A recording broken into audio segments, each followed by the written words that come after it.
Maya-maya pa ay tinipon na ni Kuya ang lahat sa living room. Magsisimula na ang laban sa pagitan ng adult at teen housemate. Rain at Colette, magsisimula ang inyong battle sa iyo rin. Hi, Ate Colette. Long time no see. Nakapaglaba ka na ba ng iyong panty? Kasi, kalat dito, kalat doon. Bahay mo ba to? Feeling mo naman. Hindi ko po inakala ko yun na dinamay po yung panty ko. Hindi naman nangingialam yun. Kita mo to? Kita mo to? Pakialamera kasi. Parehas tayo! Nakakapansin ka ba na nakakasakit ka na ng iba? Oo! Nakikita mo ba yung mga kalat na nilalagay mo sa ibang closet ng housemate? Hindi mo man malagay sa kama mo, sa closet mo! Ang laban sa pagitan ni Rain at ni Colette ay nagtatapos na. Sumunod namang sumalang ang kailan lang naging malapit na magkaibigang sina Fiang at Jazz. Sobrang kinabahan ako. Because I know her capabilities na hindi siya magpapatalo din, sobrang palaban. Oh, Fiang, sinabi mo sa akin noon na nawalan ka ng respeto. Totoo ba? Hindi ka lang marunong rumespeto? Kasi kung iisipin mo, pagrespeto ba yung pagsisigaw sa hapagkainan? O pagsasalita ng bad words na naririnig ng mga ibang kabataan? Sabi mo, pagiging palamura. Eh, sino bang mas ate sa atin ang nagbabad finger sa harap ng camera? Aba, Fiang, sino bang may manliligaw sa ating dalawa na nag-aantay sa labas pero ikaw, 1, 2, 3, kinakapitan, sila na nga yung lumalayo sa'yo, di ba? Pero bakit mo pinipilit yung sarili mo? Oops! You disrespect him. Nah, you will never gain my respect. Di ko nga alam ba't kita tinatawag na ate. Hindi nga kita kaano-ano at hindi ka naman karis-respeto.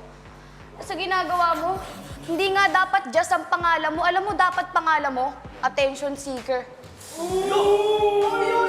Alam mo, Jazz, tatanggalin ko na yung ate ha. Nalilito ako kung ano ba talagang pakay mo. Nag-iinarte ka pa eh. Gusto mo din naman talaga na nilalandi ka. Para kang linta, napakalat-kalat, kaya ka niloloko. Oh, nagtataka ka pa. Bakit ka niloloko ng ex mo? Eh, ganyan pala ang ugali mo. Sobrang alam mo yung attention seeker at saka pagiging bastos kasi gawain mo yan eh. It takes one to know one. Niloloko ako? Eh, hindi ko naman yung kasalanan eh. Sino ba yung iniwan tapos ang tagal naka-move on? Eh, ikaw, proud ka ba na nakikita ng kapatid mo at ng mama mo ang kalandian mo dito? Ano bang pinunta mo dito? Pangarap? O syota?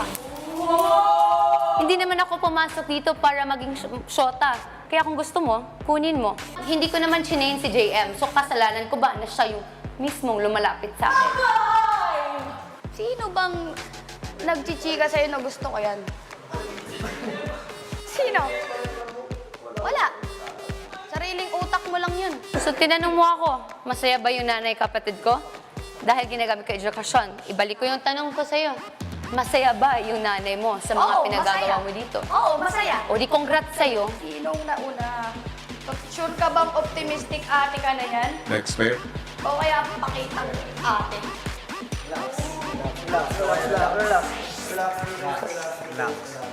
Wala naman ho sa pagtulong ko kay Jess yung naging batuhan ho na grabe na talaga eh. Battle ng housemates. Grabe, kuya. Okay, JP. My little bro. Nung nalaman ko na ikaw yung makakatapat ko, paano ka mananalo? Kasi, hindi. Kasi isipin mo, kahit saang larangan, hindi ka lalamang. Pero wait. Bigyan natin siya ng isa. Bigyan natin siya isa. Effortless ka magpatawa.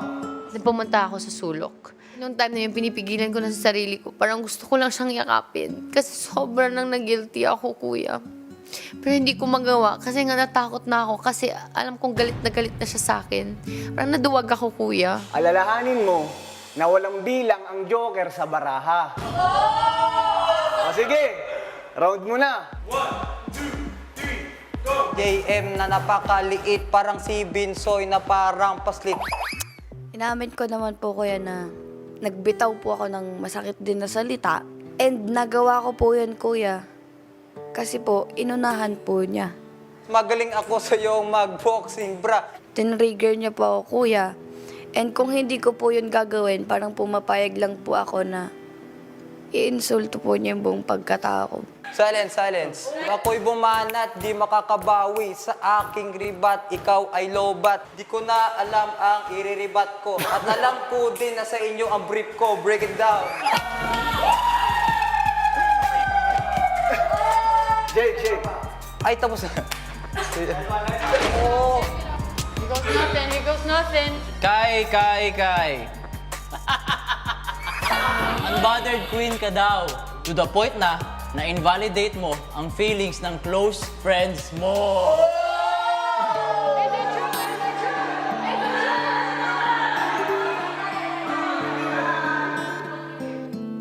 Nung time na nag-battle, parang I was so time pressured. I was so pressured honestly, by Dylan.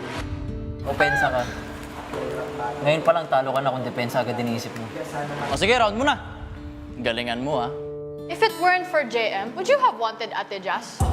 Are you only calling her tropa kasi ikaw na yung nag-a-adjust?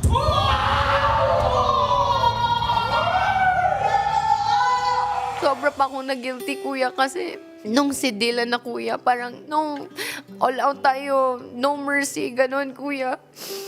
Pero bakit nung siya na biglang nanahimik na siya? So sa isip ko, pwede naman pala. Ang OA mo.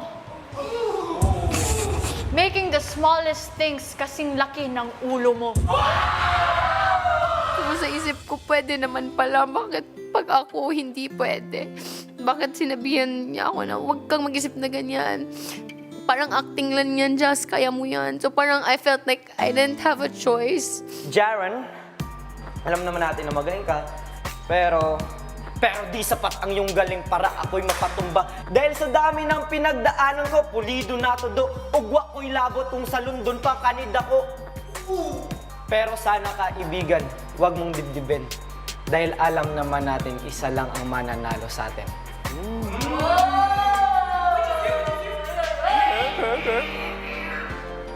Damn, Binsoy.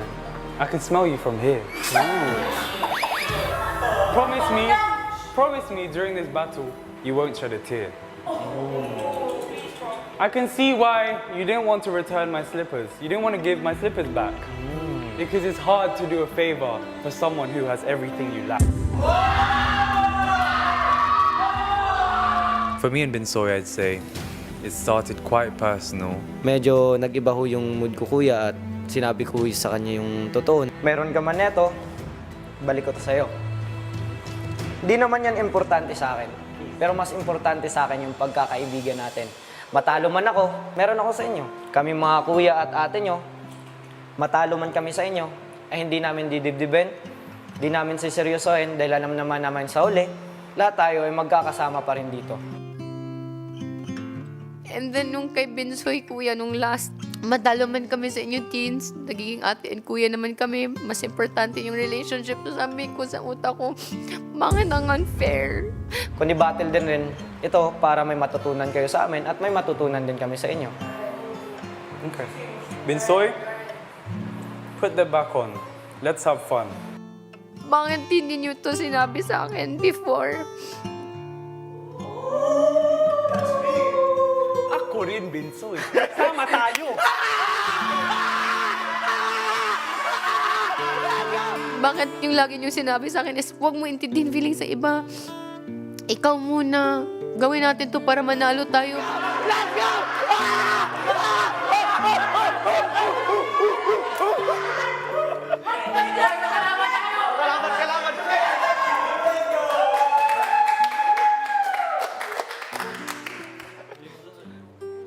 adult housemates at teen housemates, dito nagtatapos ang inyong rap battle. Hindi siya dapat nangyari. And bakit yun hinayaan ko? Kaya sobrang galit ako sa sarili ko, kuya.